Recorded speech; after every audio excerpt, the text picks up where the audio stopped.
नमस्कार दोस्तों, स्वागत है आपका अपने YouTube चैनल जीके बाय एस2 में। Good morning to all of you. तो जैसे कि आप जानते हैं, हम डेली करंट अफेयर्स से रिलेटेड इंपॉर्टेंट वीडियोस अपने चैनल पर देते हैं। तो शुरुआत करते हैं आज के हमारे पहले क्वेश्चन से। प्रदीप कुमार रावत को किस देश में भारतीय राजदूत नियुक्त किया गया है? प्रदीप कुमार रावत को किस देश में भारतीय राजदूत नियुक्त किया गया है? ऑप्शंस हैं ए संयुक्त राज्य अमेरिका, बी रूस, सी फ्रांस या डी चीन। इसका सही उत्तर है डी चीन में जो है प्रदीप कुमार रावत को भारतीय राजदूत नियुक्त किया गया है। यहाँ राजनयिक प्रदीप कुमार रावत को चीन में भारत के अगले राजदूत के रूप में नियुक्त किया गया है। अगला क्वेश्चन, भारतीय समाचार पत्र सोसाइटी के नए अध्यक्ष के रूप में किसे नियुक्त किया गया है? भारतीय समाचार पत्र सोसाइटी के नए अध्यक्ष के रूप में किसे नियुक्त किया गया है? ऑप्शंस है ए मोहित जैनी, बी राहुल जैन, सी रोहित जैन या डी पूजा जैन। इसका सही उत्तर है ए मोहित जैन को जो है भारतीय समाचार पत्र सोसाइटी के नए अध्यक्ष के रूप में नियुक्त किया गया है। द इकोनॉमिक टाइम्स के मोहित जैन को वर्ष 2021-22 के लिए द इंडियन न्यूज़पेपर सोसाइटी के अध्यक्ष के रूप में नियुक्त किया गया है और यह स्वास्थ्य और एंटीसेप्टिक के एल आदिमूलम की जगह लेंगे। अगला क्वेश्चन, एक पूर्व छात्र कार्यकर्ता गैब्रियल बोरिक को किस देश के सबसे युवा राष्ट्रपति के रूप में चुना गया है? जी हाँ, ये जो राष्ट्रपति के रूप में किसे चुना गया है?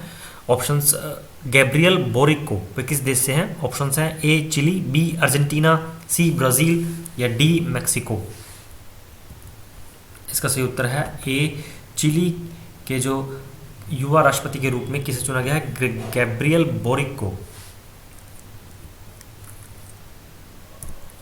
जी हाँ, वामपंथी सांसद और पूर्व छात्र कार्यकर्ता गैब्रियल बोरिक ने चिली के राष्ट्रपति चुनाव 2021 में जीत हासिल की है।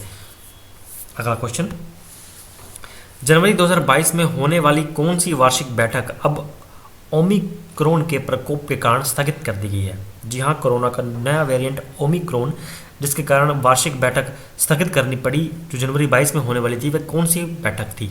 ऑप्शंस हैं ए G7, बी ब्रिक्स, सी विश्व आर्थिक मंच या डी G20।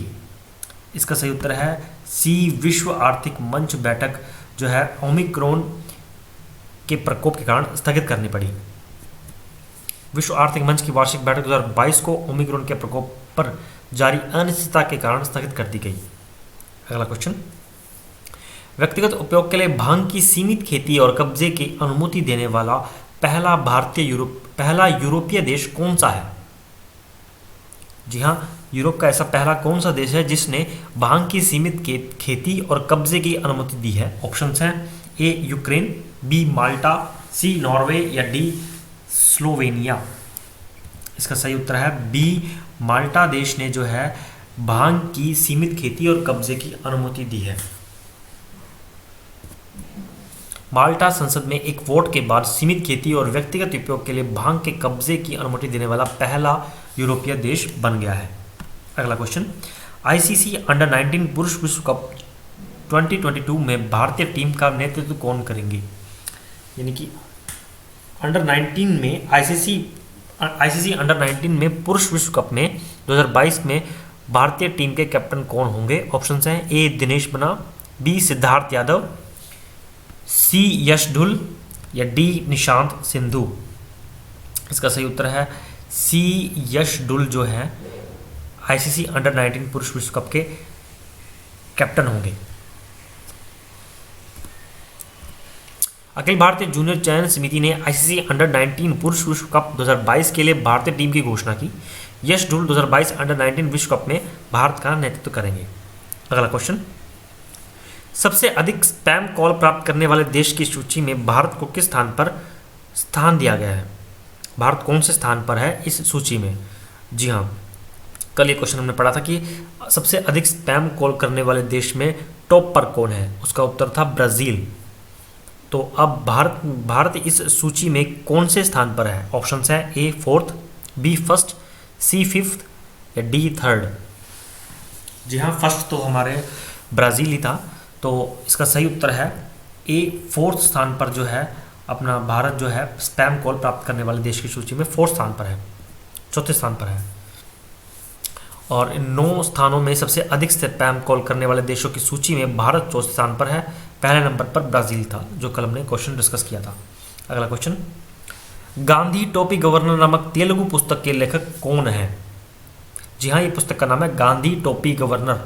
जो तेलुगु पुस्तक है इसके लेखक कौन है? ऑप्शन है ए वाई लक्ष्मी प्रसाद, बी सी के गैरियाली, सी संजय बरू या डी रजनीश कुमार। इसका सही उत्तर है ए वाई लक्ष्मी प्रसाद जो है गांधी टोपी गवर्नर नामक तेलुगु पुस्तक के लेखक हैं, जिसका विमोचन किसने किया है? वेंकैया नायडू ने यार्लगड्डा लक्ष्मी प्रसाद द्वारा गांधी टोपी गवर्नर नामक एक तेलुगु पुस्तक का विमोचन किया है। अगला क्वेश्चन, 83 LCA तेजस Mk1A लड़ाकू विमान के विकास और आपूर्ति के लिए भारत इलेक्ट्रॉनिक्स लिमिटेड के साथ किसने अनुबंध पर हस्ताक्षर किए हैं? जी हाँ, एक विमान का नाम है। इसके विकास और आपूर्ति के लिए भारत इलेक्ट्रॉनिक्स लिमिटेड ने किसके साथ हस्ताक्षर किए हैं? ऑप्शन हैं A Bharat heavy electricals limited, B Hindustan aeronautics limited, C रक्षा अनुसंधान और विकास प्रयोगशाला या D Bharat earth movers limited. इसका सही उत्तर है बी हिंदुस्तान एरोनॉटिक्स लिमिटेड के साथ जो है भारत इलेक्ट्रॉनिक्स लिमिटेड ने अनुबंध पर हस्ताक्षर किए हैं। हिंदुस्तान एरोनॉटिक्स लिमिटेड HAL ने 83 LCA लाइट कॉम्पैक्ट एयरक्राफ्ट तेजस Mk1A लड़ाकू विमान कार्यक्रम के लिए 20 प्रकार की प्रणालियों के विकास और आपूर्ति के लिए भारत इलेक्ट्रॉनिक्स लिमिटेड यानी कि बेल के साथ 2400 करोड़ रुपए के अनुबंध पर हस्ताक्षर किए। अगला क्वेश्चन, 18 दिसंबर को कौन सा भाषा दिवस मनाया जाता है? जी हाँ, अभी हाल ही में गई 18 दिसंबर को कौन सा भाषा दिवस मनाया जाता है? ऑप्शन है ए हिंदी। जी हाँ, हिंदी दिवस कब मनाया जाता है भारत में? 14 सितंबर को। ए हिंदी, बी अंग्रेजी, सी फ्रेंच या डी अरबी। इसका सही उत्तर है डी अरबी। जो अरबी भाषा को जो है 18 दिसंबर को भाषा दिवस मनाया जाता है अरबी भाषा का। 18 दिसंबर को अरबी भाषा को सम्मानित करने के लिए विश्व अरबी दिवस मनाया जाता है। जी हाँ, आज के लिए बस इतना ही। उम्मीद करता हूँ आपको ये क्वेश्चन पसंद आए हों, जो आपके आने वाले कंपैरेटिव एग्जाम में बहुत हेल्पफुल हो सकते हैं। अगर आप हमारे चैनल पर पहली बार आए हैं तो चैनल को प्लीज़ सब्सक्राइब कीजिए। वीडियो ज़रा से भी अच्छी लगे तो प्लीज़ लाइक और शेयर ज़रूर कर दीजिए, इससे हमें मोटिवेशन मिलता है। यहाँ तक वीडियो देखने के लिए thanks. Have a nice day.